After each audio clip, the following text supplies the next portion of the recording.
Let's talk about Hebrew vowels. So, when most of us learn Hebrew, we learn the vowels so that we can pronounce the words, so that we know when to say ah, or e, or o, or a. Interestingly, modern Hebrew does not use the vowels. Instead, some consonants have been added in to give us a little bit of information about what vowels may be intended. And also, there are so many other contextual clues with modern Hebrew that it's really not necessary. With biblical Hebrew, the vowels are really important. Biblical Hebrew as a text that's frozen in time and as a language that is frozen in time means that we need every clue that we can possibly get to interpret the text and to try to determine what is going on in these texts. And so for a long time, the Torah texts, all the Bible scrolls, were transmitted only with the consonants, and we'll see more about this. And it was only the Masoretes between 600 and 1000 CE who engaged in an activity of adding vowels to the consonantal text, and they also added the trope marks, what we also call in Hebrew ta'amim, or accent marks. So between the vowels and the accent marks, we get a lot of information that would otherwise be ambiguous if we had just the consonantal text. So in this unit, we're going to be looking at the different vowels, not just for information about how to pronounce a word, but more importantly, for information about how a word is constructed. So I could take a kuf, a dalid, and a shin, and if I pronounce it kadash, it would mean be holy. If I pronounced those three consonants as kidesh with different vowels, it would mean to sanctify. So the vowels are going to tell us a lot about what words mean, and we'll also be learning about how to This recognize is one of my favorite texts for illustrating the power of vowels and why they are so important in proper interpretation of biblical texts.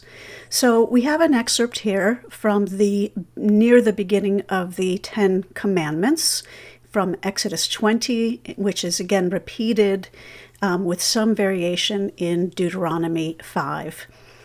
So let's begin with the English first. You shall not make for yourself an idol, whether in the form of anything that is in heaven above, or that is on the earth beneath, or that is in the water under the earth. You shall not bow down to them or worship them. And this is the part that I want to focus on again. You shall not bow down to them or worship them. For I, the Lord your God, am a jealous God, punishing children for the iniquity of parents to the third and the fourth generations of those who reject me. And then, of course, it continues with God loving to the thousandth generation those who follow God.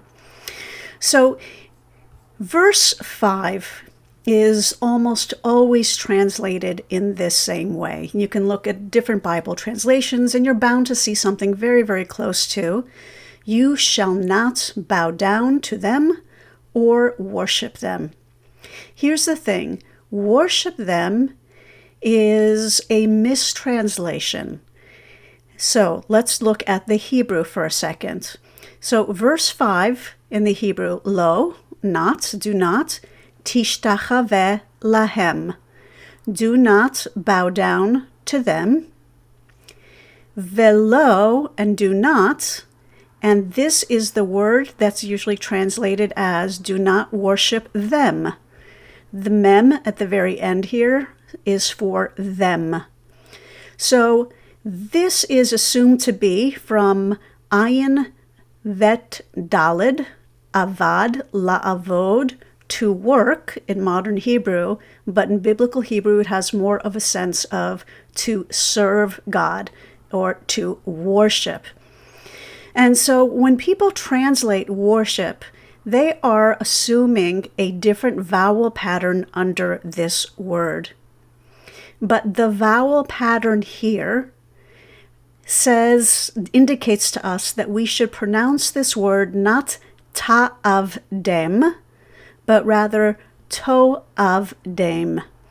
And that this is not a regular kal binyan. We'll get to binyanim, but it's not the basic form, which means to worship. This is rather in what we call the hofal or hufal binyan. And when this root appears in the hofal binyan, it does not mean do not worship them. It means do not be enticed or seduced into worshiping them. And I think the difference here is important